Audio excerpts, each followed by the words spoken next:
Bismillahirrahmanirrahim. Assalamualaikum warahmatullahi wabarakatuh.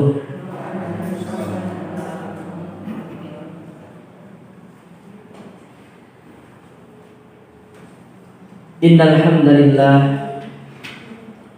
nahmaduhu wa nasta'inuhu wa nastaghfiruh wa na'udzu billahi min shururi anfusina wa min sayyiati a'malina.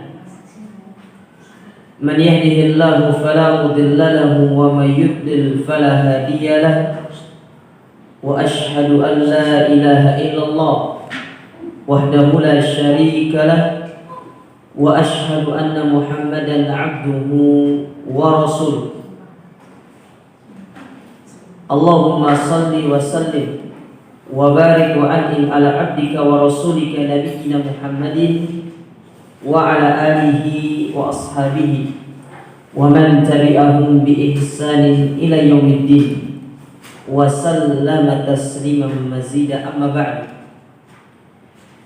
fa inna asdaqal hadithi kitabullah wa khairul huda hudan nabiy sallallahu alaihi wa ala alihi wa sallam wa syarrul umuri muhdatsatuha fa inna kulla muhdatsatin bid'ah wa kulla bid'atin dhalalah wa kulla dhalalatin finnar.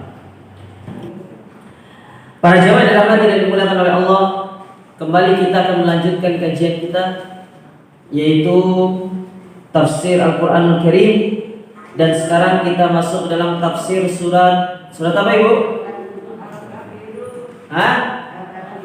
Al-Kafirun. Baik, surat Al-Kafirun. Surat Al-Kafirun dikategorikan sebagai surat Makkiyah karena secara konten memang berbicara tentang orang-orang kafir, orang-orang musyrikin di masa jahiliyah. Surat ini Allah turunkan setelah Allah menurunkan surat Al-Ma'un. Surat apa, Bu? Al-Ma'un.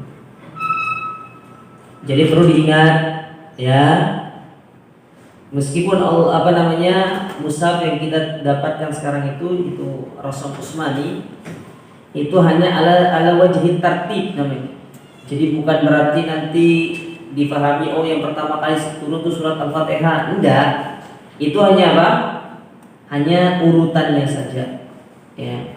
Hanya urutannya saja. Untuk mengetahui mana surat yang lebih dahulu turun atau surat mana yang turun terlebih dahulu antara surat ini dengan itu, maka harus kita membaca kitab tafsir para ulama. Jadi surat ini Allah turunkan setelah Allah menurunkan surat apa, Bu? Al-Ma'un. Yang itu nanti insyaallah akan kita pelajari sekitar 1-2 surat lagi, betul ya? Berarti 2 bulan lagi insyaallah. Semoga Allah beri kita kesempatan. Baik. Adapun asbabun nuzul yang disebutkan terkait surat ini, itu ada beberapa riwayat. Ya, ada beberapa riwayat. Di antaranya apa yang akan saya nukilkan dari Al-Imam As-Suyuti.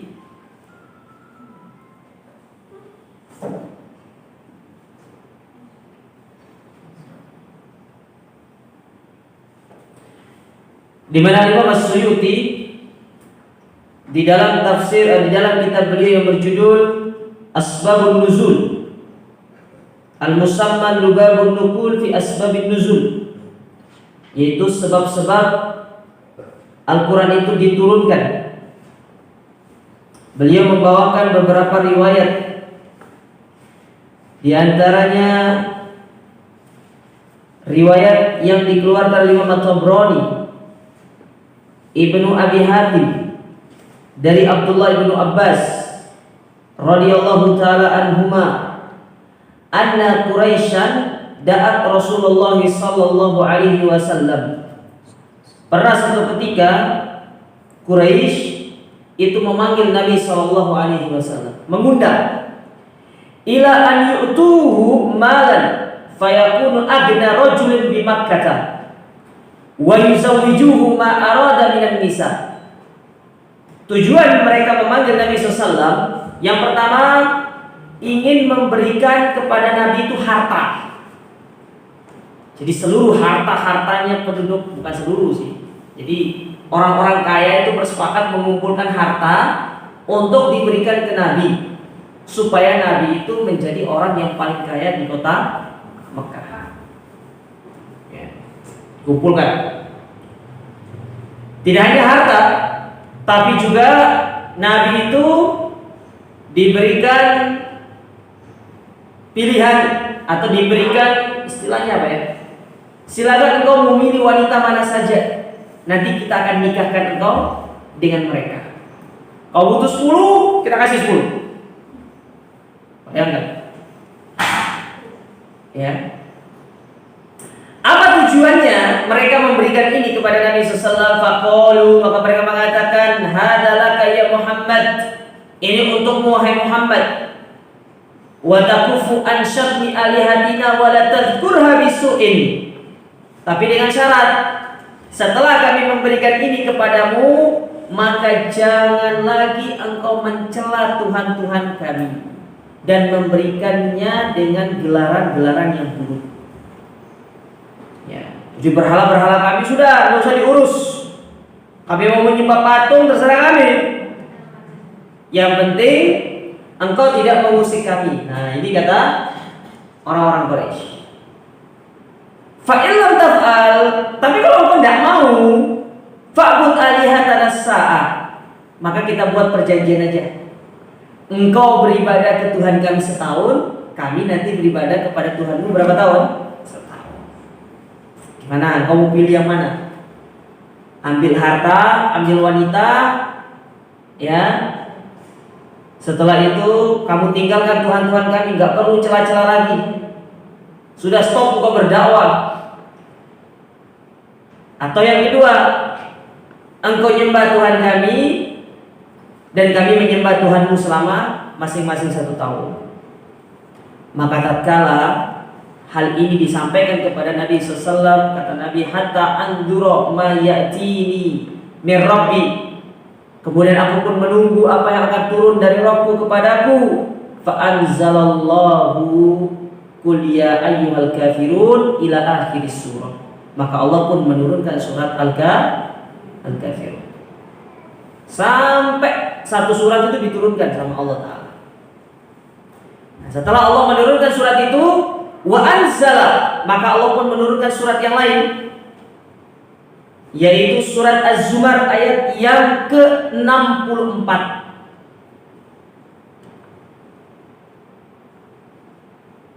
Di mana Allah mengatakan, "Qul," katakanlah wahai Muhammad, "afa ghairallahi ta'muruni a'budu ayyuhal jahilun." Katakan kepada mereka orang-orang musyrikin itu, apakah kepada selain Allah engkau memerintahkanku untuk menyembahnya, wahai orang-orang jahil? Jadi mereka dikatakan orang-orang jahil. Padahal sebenarnya Abu Jahal itu cerdas, tapi dikatakan orang karena dia tidak menggunakan kecerdasannya untuk beribadah kepada Allah Subhanahu wa Ta'ala. Nah, ini salah satu riwayat yang disebutkan terkait asbabun nuzul surat yang mulia ini turun, yaitu ketika Nabi diajak untuk beribadah Tuhannya selama berapa tahun tadi? 1 tahun. Lalu Allah disembah sama mereka berapa tahun? 1 tahun. Ya. Kira-kira kalau ada yang datang sama ibu-ibu nih, "Bu, ayo sembah Isa setahun, nanti kita sembah Allah setahun." Mau atau enggak? Tak kasih Fortuner wes. Ya. Nah, itu deh ujiannya di situ. Baik. Nah, ini asbabun nuzul. Baik, sekarang kita akan baca. Tapi sebelumnya saya ingin membacakan beberapa riwayat juga ya, sebagaimana dibawakan oleh Imam Ibnu Katsir dalam tafsirnya. Di antara keutamaan dari surat ini atau riwayat-riwayat yang menyebutkan keutamaan surat ini, yaitu seperti apa yang dikeluarkan Imam Ahmad. Beliau mengatakan haddatsana Waqi', Haddatsana Israil an Abi Ishaq an Mujahid an Ibnu Umar radhiyallahu taala anhuma anna Rasulullah sallallahu alaihi wasallam, bahwasanya Rasulullah SAW pernah bersabda atau pernah dilihat sama Abdullah bin Umar, qara'a fi rak'ataini qabla al-fajri wa rak'ataini ba'da al-maghrib. Beliau membaca 2 rakaat sebelum subuh dan 2 rakaat setelah maghrib, bid'an wa isyrina marra au bid'u asyrata marra, qul ya ayyuhal kafirun wa qul huwallahu ahad. Jadi ayat yang sering dibaca sama Nabi ketika sholat 2 rakaat sebelum subuh sama 2 rakaat setelah maghrib itu surat apa? Al-Kafirun dan surat apa? Al-Ikhlas. Jadi mulai sekarang dipraktekkan. Ustaz, tapi saya mau lebih panjang, gak ada masalah. Ngikuti sunnah lebih utama. Paham atau tidak? Ibu sholat sebelum subuh 2 rakaat, qobliyah subuh 2 rakaat, ya. Lalu ibu membaca suratnya surat An-Naba misalkan, panjang nih. Kalau sholat subuhnya. Nah, contoh ambil baca surat yang pendek, yang lain lah, yang pendek. Surat apa misalnya? Nasr misalnya. Sama surat apa? Tabbat Yadah. Itu ibu tidak dapat pahala mengikuti sunnahnya, hanya mendapatkan pahala apanya? Membaca surat pendeknya. Tapi kalau ibu membaca qul ya ayyuhal kafirun dan qul huwallahu ahad pada setiap sholat sebelum subuh 2 rakaat tadi dan setelah maghrib, dapat pahala mengikuti sunnah. Paham ya? Tapi ingat, tanda kutip, ini bukan wajib. Nanti jangan sampai-sampai, saya enggak baca qul ya kafirun, batal dong sholat saya, Ustaz. Enggak wajib. Jadi jangan diwajibkan. Jadi boleh sekali-kali itu nanti ketika sholat selesai maghrib itu 2 rakaat dan sebelum subuh itu, ya jangan baca itu lagi. Mungkin besoknya lagi baru dibaca lagi. Mungkin 10 hari baca itu, sehari enggak, setelah itu baca lagi. Supaya menghilangkan kesan wajib. Bisa dipahami ini ya? Sama seperti apa? Sholat Jumat yang utama dibaca ketika sholat Jumat surat apa? Itu rakaat kedua. Rakaat pertama Al-A'la. Rakaat pertama Al-A'la, yang kedua apa? Al-Ghasyiyah. Ini sekali lagi tidak melazimkan surat ini wajib untuk dibaca, karena ada suatu kejadian. Hal ini pernah menimpa salah seorang ustadz kita, ya. Ketika mengisi kajian di salah satu masjid, ditanya, "Ustaz, kenapa antum tadi pas sholat Jumat tidak membaca Al-A'la sama Al-Ghasyiyah?" Maka beliau menjelaskan, ini bukan wajib, tapi itu hanya statusnya apa? Sunnah. Karena terkadang ada orang, karena saking mereka itu berpegang teguh dengan sunnah, bagus, tapi mewajibkan sesuatu yang statusnya sunnah, ini tidak diperbolehkan. Paham sampai di sini, Ibu? Baik. Nah, itu salah satu keutamaannya, yaitu kita membacanya ketika apa? Sholat sebelum subuh dan juga setelah. Satu lagi keutamaan dari surat Al-Kafirun ini, yaitu dibaca ketika kita selesai melakukan ibadah. Bukan. Yang pernah umroh. Setelah apa? Setelah tawaf. Jadi setelah kita tawaf, kan setelah tawaf 7 kali itu, kita disunahkan setelah itu minum air zam-zam, lalu sambil kita menuangkan di atas kepala, mau mandi pakai air zam-zam itu tidak apa-apa. Tidak ada larang. Insya Allah polisi Saudi itu tidak akan melarang ibu-ibu. Dan saya pernah mandi. Nah, jadi bukan mandi maksudnya ambil sabun, tidak, di kepalanya diguyur gitu. Memang begitu sunnahnya. Nah, setelah itu kita disuruh untuk sholat 2 rakaat, namanya sholat ba'da tawaf di belakang maqam Ibrahim 2 rakaat. Dan ayat pertama dibaca qul ya ayyuhal kafirun, ayat yang kedua dibaca qul huwallahu ahad. Itu toh. Ya. Ini sunnah. Baik, sekarang kita masuk ke tafsir surat ini. Saya akan bacakan.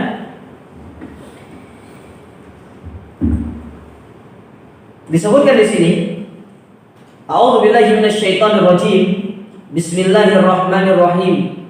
Qul ya ayyuhal kafirun la a'budu ma ta'budun wa la antum 'abiduna ma a'bud wa la ana 'abidum ma 'abadtum wa la antum 'abiduna ma a'bud lakum dinukum waliyadin.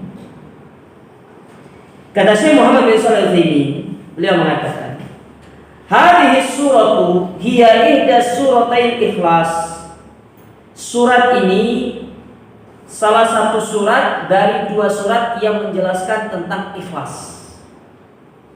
Karena surat yang digelari dengan surat ikhlas itu ada dua.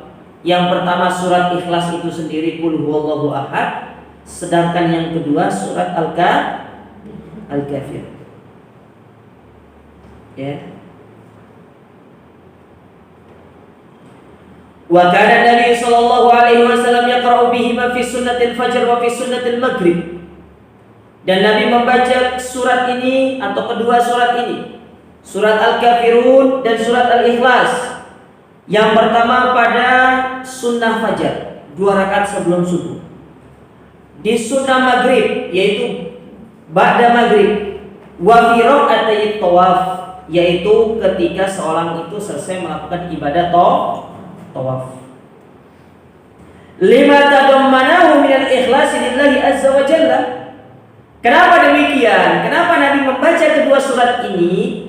Karena surat ini mengandung akan seorang itu benar-benar mengikhlaskan ibadahnya hanya kepada Allah Subhanahu wa taala.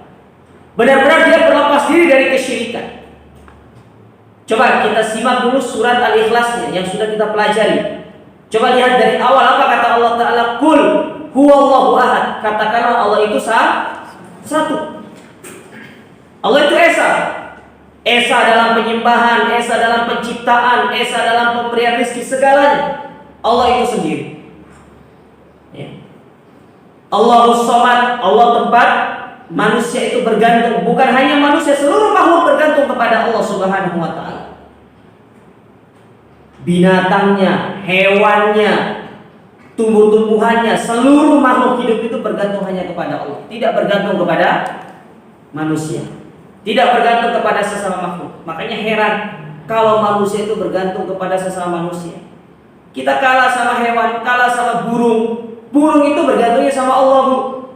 Tidak bergantung sesama burung. Nah, sama seperti surat ini. Allah mengatakan, katakanlah wahai Muhammad kepada orang-orang kafir. Itu maksudnya kafir Quraisy. Tidak hanya kafir Quraisy, tapi seluruh kepada orang-orang kafir di zaman tersebut. La a'budu ma ta'budun. Aku tidak akan pernah menyembah apa yang kalian sembah. Makanya la di sini disebut dengan lamun nafi namanya. Lam peniadaan, pengingkaran. Aku tidak akan menyembah apa yang kalian sembah. Begitu pula kalian tidak akan menyembah apa yang aku sembah. Kata para ulama, seolah-olah ucapan ini memvonis mereka itu tidak akan pernah beriman. Subhanallah, dan ternyata benar. Mereka itu kebanyakan pembesar Quraisy itu gugur di perang apa? Perang Badri. Iya. Perang apa? Perang Badar. Pembesar-pembesarnya Quraisy, Abu Jahal gugur di perang Badar, tewas lah bahasanya. Utbah bin Rabi'ah tewas di perang Badar. Pembesar-pembesar Quraisy rata-rata tewas di perang Badar. Inilah segelintir orang tok yang kemudian mereka itu masuk dalam agama Islam. Di antaranya Abu Sufyan nanti masuk dalam agama Islam. Ya, Suhail masuk dalam agama Islam. Ya, kemudian nanti Sofwan dan yang lain, segelintir toh. Akan tetapi mereka-mereka yang jelas-jelas menunjukkan permusuhannya kepada Nabi SAW, seperti Al-Walid bin Mughirah, ya bapaknya Khalid bin Walid, itu tewas di perang Badar. Ya. Nah, seolah-olah kata para ulama, Allah itu sedang memvonis mereka tidak akan pernah menyembah apa yang engkau sembah. Artinya mereka tidak akan pernah beriman selama-lamanya, dan benar-benar mereka tidak beriman. Jadi kenapa surat ini dikatakan surat ikhlas? Karena tadi mencakup masalah keikhlasan kepada Allah, wasana alaihi bisifatil kamilah, dan ini juga menunjukkan tentang pujian kepada Allah Subhanahu wa taala dengan sifat yang sempurna. Bahwasanya Allah itu esa, Allah itu satu. Dialah yang berhak untuk disembah. Baik. Kemudian Allah Ta'ala berfirman di ayat yang pertama. Allah mengatakan, katakanlah wahai Muhammad kepada orang-orang kafir. Apa maksudnya? Yunadihim yu'lin lahum bin nida, yaitu panggillah mereka, serulah mereka. Wa hadza yashmulu kulla kafirin sawa'un kana minal musyrikin aw minal yahud aw minan nasara aw minasy syuyu'iyyin aw min ghairihim. Ucapan qul ya ayyuhal kafirun ini itu tidak hanya ditujukan kepada orang-orang musyrikin jahiliyah dari bangsa Arab, tapi masuk juga kepada mereka orang Yahudi, orang Nasrani, orang ateis, dan yang selain daripada mereka. Jadi selain mereka orang-orang Islam, mereka masuk ke dalam ayat ini. Lebih-lebih di zaman sekarang. Saya tambahkan jilnya termasuk itu. Ya. Itu orang-orang nggak jelas itu. Mereka mengatakan Al-Quran sekarang itu sifatnya kontekstual, tidak bisa direlevansikan di zaman sekarang. Ayat hijab itu zaman Nabi, sekarang itu tidak ada. Sekarang itu zaman kebebasan, zaman yang namanya apa? Emansipasi wanita. Ibu-ibu mau disamakan dengan laki-laki. Berarti kalau laki-laki cari nafkah, ibu harus cari nafkah. Gitu kalau emansipasi wanita. Sementara secara sejarah, Raden Ajeng Kartini itu sendiri tidak menyuarakan emansipasi wanita yang seperti itu. Itu adalah propagandanya orang-orang Belanda pada waktu itu. Kenapa? Karena mereka tahu kalau wanita-wanita muslimah ini tetap diam di rumah mengikuti syariatnya bahaya. Ya, bahaya. Kenapa? Karena dari mereka lah akan lahir generasi-generasi Islam yang baik. Makanya ada istilah emansipasi wanita. Laki-laki bisa bawa truk, perempuan pun harus bisa bawa truk. Kan eman lu bawa truk itu, jadi cantik bawa truk gitu. Sekarang banyak tukang Gojek, Grab itu perempuan. Nah, ini yang harus kita suarakan, kita edukasikan kepada masyarakat. Salah seperti itu. Wanita itu kodratnya di mana dulu? Di rumah. Ya. Kodratnya di rumah. Apa boleh bisnis bagi ibu? Boleh, silakan. Ya. Bagus. Ya. Bisa bisnis supaya bisa membantu misalkan ya. Tapi jangan yang bisnisnya keluar untuk kerja ikhtilat di luar. Di rumah banyak sekarang itu e-commerce itu banyak, tinggal jualan aja. Yang penting mau jualan atau tidak. Ustaz, saya nggak punya keahlian. Gampang sekarang itu. Barang orang di drop jual. Tapi dengan akad yang benar. Jangan jadi dropship tapi barangnya belum ada. Ya. Ini salah seperti itu. Jadi tidak hanya kepada orang-orang musyrikin jahiliyah, tapi masuk seluruhnya.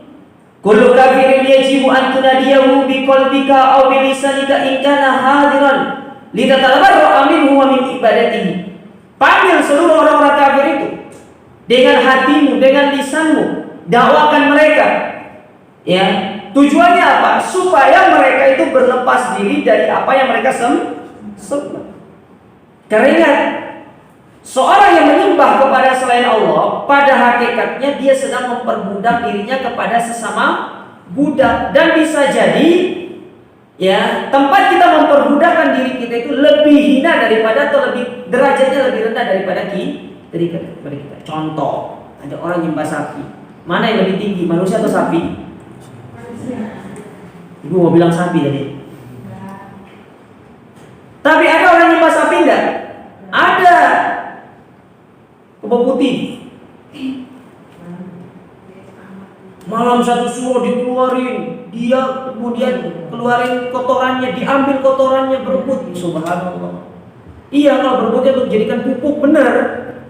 Tapi ini enggak, dengan niatan ada berkahnya segala macam. Subhanallah. Dari mana semua itu? Kita tak ubahnya seperti apa yang dikatakan oleh para sahabat di zaman Nabi SAW ketika baru-baru masuk Islam. Apa kata mereka? Ya Rasulullah, ij'al lana dzata anwar, jadikanlah bagi kami itu satu pohon tempat untuk menggantungkan senjata. Tujuannya buat apa? Supaya senjata kami ini sakti. Ya. Jadi baru dibuka sudah ketebas semua. Kayak video-video yang beredar itu. Baru diginikan, itu kan langsung ketebas semua itu. Nggak bisa. Keberkahan apa segala macam itu di tangan Allah. Cara untuk mendapatkan keberkahan itu bukan dengan cara seperti itu. Bertapa ke Gunung Bromo 7 hari 7 malam gak boleh mandi. Otomatis tidak boleh kena air, kata bahasanya tidak boleh kena air. Berarti kalau tidak boleh kena air otomatis orang itu tidak wudu, tidak sholat. Meninggalkan sholat dengan sengaja.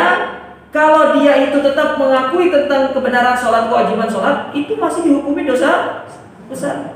Nah kalau dia sudah mengingkari, dia bisa kafir dia. Apalagi mungkin dia bertapa itu dalam rangka untuk mengambil ilmu tidak jelas, ilmu hitam, berlepas diri dari mereka. Hanya kepada Allah Ta'ala kita menyembahkan diri kita. Ya.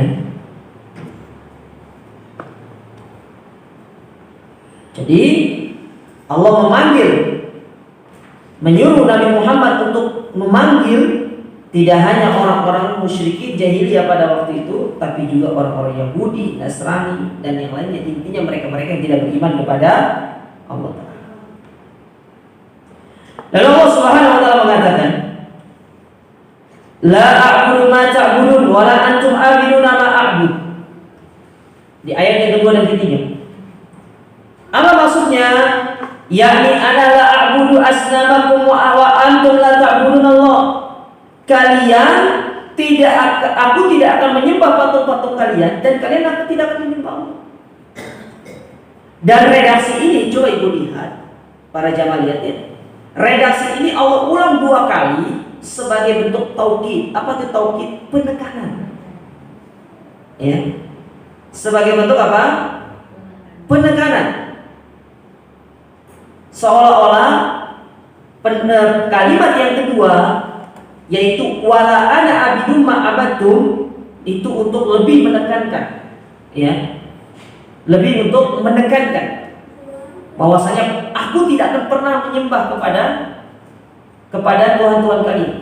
Kalau dalam konteks yang lain itu begini, ayat yang kedua itu adalah jawaban Nabi untuk saat itu. Aku tidak akan menyembah kepada Tuhan kalian saat itu. Lalu jawaban Nabi SAW di ayat yang keempat itu adalah jawaban Nabi untuk ke depan pun aku tidak akan menyembah. Paham gak maksud saya? Paham ya? Saya ulangi. Ayat yang kedua, la a'budu ma ta'budun. Aku tidak akan menyembah apa yang kalian sembah. Itu ketika mereka mengajak Nabi untuk beribadah kepada Tuhan mereka. Aku tidak akan menyembah apa yang kalian sembah. Lalu ayat yang keempat itu menunjukkan apa? Jawaban Nabi kepada mereka untuk masa yang akan datang. Di masa yang akan datang pun aku tidak akan menyembah apa yang kalian sembah. Paham ya maksudnya sampai sini ya?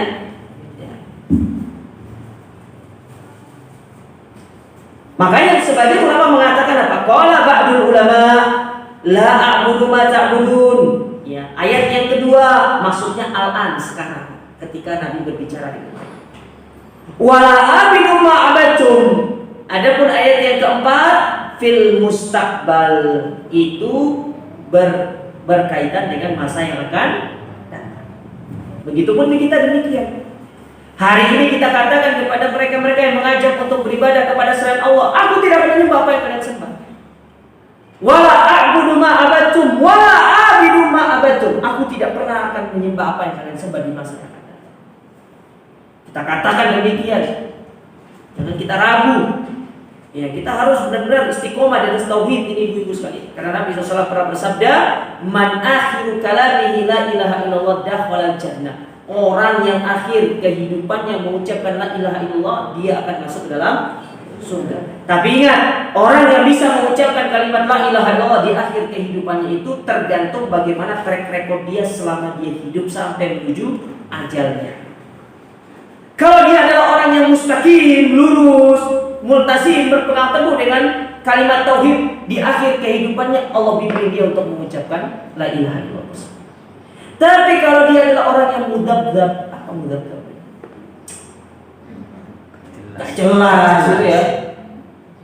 Kayak bunglon, masuk kandang kambing, gembek, ikut kandang sapi, mo, gitu kan.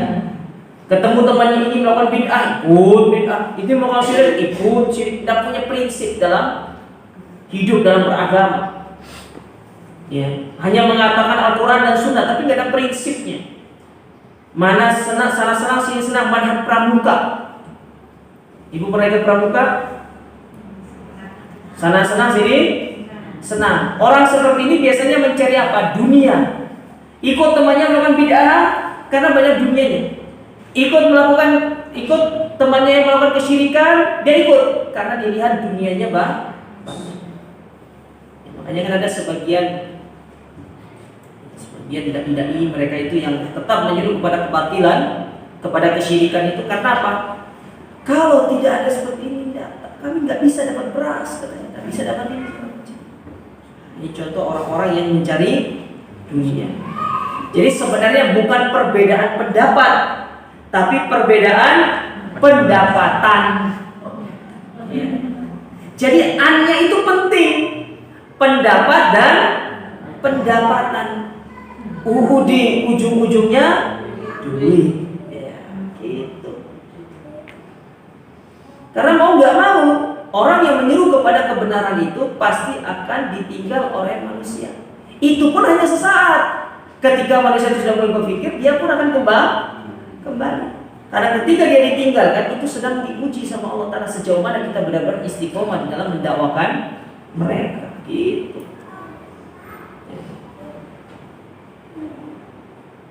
Nah, makanya kata Syekh Muhammad bin Shalih Al-Utsaimin di sini, ya, la a'budu ma ta'budun, artinya di masa yang sekarang. Kalaupun wala ana 'abidu ma abatum, di masa yang akan datang. Disebutkan lagi di sini terkait dengan ayat yang ketiga dan ayat yang keempat dan kelima. Wala ana 'abidu ma abatum wala antum 'abiduna ma a'budu. Kata Syekh Muhammad bin Shalih Al-Utsaimin, yang dimaksud dengan ayat ini adalah fil qabul bimakna walan aqbal ghaira ibadati. Seolah-olah ayat ini mengatakan aku tidak akan menerima selain daripada apa yang menjadi sesembahan begitu Allah Ta'ala. Walan aqbala ibadatakum, dan aku akan tidak akan pernah menerima ibadah-ibadah kalian. Wa antum kadzalik lan taqbalu. Fatakunul jumlah ula a'ida 'alal fi'l wal jumlah tsaniyah a'ida 'alal qubul war ridha, yakni la a'bud wa la arda. Maka ya, ayat yang keempat dan kelima ini kata Syekh, seolah-olah Allah itu ingin mengatakan apa yang kalian sembah tidak akan pernah aku terima, ya, tidak akan pernah aku terima. Dan apa yang kalian minta kepada Nabi untuk menyembah sesembahan kalian itu juga tidak akan pernah terjadi. Ya. Kemudian Allah Subhanahu Wa Taala berfirman di ayat terakhir, lakum dinukum waliyadin, untuk kalian agama kalian dan untukku agama. Apa maksudnya? Alladzi antum alaihi wa tadinuna bihi, yaitu apa-apa yang kalian berada di atasnya dan kalian jadikan itu sebagai agama kalian. Ya sudah, itu untuk kalian. Kalian beragama dengan agama nenek moyang kalian, itu agama yang kalian katakan itu adalah agama terbaik. Ya, seperti yang terjadi di dalam kisahnya Abu Thalib ketika hendak meninggal dunia. Dalam Sahih Bukhari, ketika Nabi SAW bergegas menuju Abu Thalib, ya, di mana diceritakan di situ lamma hadarat al-wafatu Abu Thalib, ketika sakaratul maut itu datang kepada Abu Thalib, artinya mau mati Abu Thalib, mau mati. Sudah terbaring lemas Abu Thalib datang. Maka Nabi pun datang kepada Abu Thalib. Ya. Ternyata Nabi itu sudah kedahuluan sama siapa? Abu Jahal. Abu Jahal dengan Abdullah ibn Abi Umayyah al-Mughirah. Kedahuluan sama dua orang itu. Sesampainya di sana, apa yang dikatakan Nabi SAW kepada Abu Thalib? Kata Nabi, ya ammi, qul la ilaha illallah. Wahai pamanku, katakan la ilaha illallah. Disuruh bersyahadat. Kenapa Nabi melakukan itu? Itu tadi, karena Abu Thalib sangat berjasa. Di satu sisi beliau adalah pamannya Nabi. Ketika Nabi mengatakan ya ammi qul la ilaha illallah, disambung sama Abu Jahal. Abu Thalib, atarghabu an millati Abdul Muthalib, engkau mau meninggalkan agama nenek moyangmu, agamanya Abdul Muthalib? Nah, dibenturkan dengan budaya, dengan agama nenek moyang. Sampai akhirnya Abu Thalib pun tidak mau mengucapkan 2 kalimat syahadat.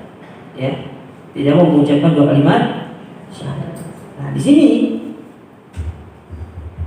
Allah katakan lakum dinukum waliyadin alladzi antum alaihi wa tadinuna bihi, yaitu apa yang kalian berada di atasnya dan kalian beragama dengannya, itu dengan agama nenek moyang kalian. Wali dini, dan untukku agamaku Islam. Fa ana bari'un min dinikum wa antum bari'una min dini. Aku berlepas diri dari agama kalian dan kalian pun berlepas diri dari agama. Aku berlepas diri dari apa yang kalian sembah, begitu pula kalian berlepas diri dari apa yang aku sembah. Cuma ingat, setiap atau segala sesuatu, segala pilihan itu pasti memiliki konsekuensi. Ketika kalian tidak mau beriman, berarti otomatis konsekuensinya siap dimasukkan ke dalam neraka. Tapi kalau kalian beriman, maka kalian dimasukkan ke dalam surga. Qala ba'du ahli ilmi, berkata sebagian para ulama, wa hadhihi suratun nazalat qabla fardil jihad li'annahu ba'da jihad la yukirrul kafir ala dini illa bi jizyatin in kanu min ahli kitab wa 'alal qawli raji aw min ghairihim. Kata sebagian ulama, surat ini Allah turunkan sebelum Allah memerintahkan kepada Nabi untuk berjihad. Kenapa? Karena surat ini diturunkan di Mekah, sedangkan perintah jihad itu baru diturunkan di mana? Di Madinah. Karena setelah ayat jihad itu turun, tidak ada lagi istilah orang itu boleh berada di atas agamanya kalau tidak membayar upeti, jizyah, uang jaminan. Makanya Nabi SAW mengatakan apa? Umirtu an uqatilan nasa hatta yashhadu an la ilaha illallah. Aku diperintahkan untuk memerangi manusia itu sampai mereka mengucapkan 2 kalimat syahadat. Kalau mereka tidak mengucapkan 2 kalimat syahadat, pilih mau bayar uang jaminan atau tidak. Kalau tidak mau, diperangi. Tapi kalau dia bayar uang jaminan itu, maka uang jaminan itu akan menjadi jaminan mereka untuk tidak diperang. Paham sampai di sini, Ibu? Tapi ini hanya berlaku bagi ahlul kitab.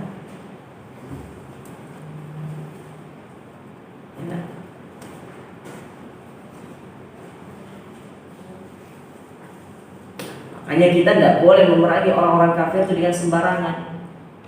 Kafir itu kan ada dibagi menjadi 3 tempat. Yang pertama ada disebut dengan kafir mu'ahad, yaitu kafir yang melakukan perjanjian damai dengan kaum muslimin.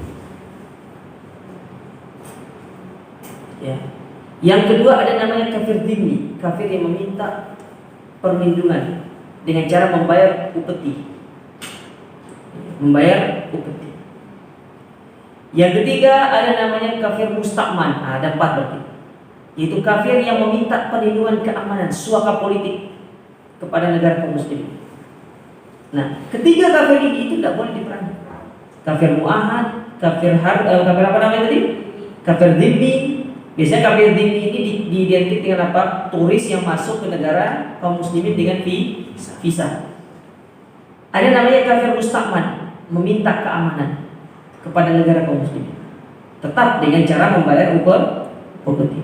Sedangkan kafir yang boleh diperangi itu adalah kafir harbi, kafir yang menunjukkan permusuhan dengan kaum. Pertanyaan saya, turis datang ke Indonesia itu mau perang atau mau wisata? Lah kenapa dibom? Kan gitu kan? Ya. Kenapa dibom? Nah, inilah pentingnya seorang itu punya ilmu biar tidak salah kaprah di dalam mempraktekkan syariat, ibu-ibu sekalian. Karena betapa banyak orang yang mengatasnamakan diri mereka Islam, tapi justru sangat jauh dari tuntunan agama Islam itu sendiri. Nah, Hanya di sini kata para ulama ya bahwasanya itu ketika kewajiban jihad itu belum diturun, karena jihad itu baru diturunkan setelah Nabi berhijrah ke kota Madinah. Walakin as-sahih annaha la tunafil amr bil jihad hatta naqula innahu mansukh bal hiya baqiyatun wa yajibu an natabarra' min dinil yahudi wan nasara wal musyrikin fi kulli waqtin wa hin. Akan tetapi kata beliau ya perkara ini tidak semerta-merta menghilangkan perintah untuk jihad. Tetap sampai sekarang kita jihad, tapi jihadnya berbeda. Kalau sekarang itu karena tidak ada peperangan, maka kita berjihad dengan menggunakan bayan, penjelasan, menyampaikan kepada mereka akan kebatilan agama mereka. Makanya Imam Ibnu Qayyim beliau itu membagi jihad itu menjadi dua. Yang pertama ada yang disebut dengan jihad al-hissi. Apa itu jihad hissi? Yaitu jihad melawan musuh di medan pertempuran dengan pedang, dengan tombak, dengan senjata. Itu namanya jihad apa? Jihad hissi. Paham ya? Sedangkan yang kedua ada yang disebut dengan jihad maknawi.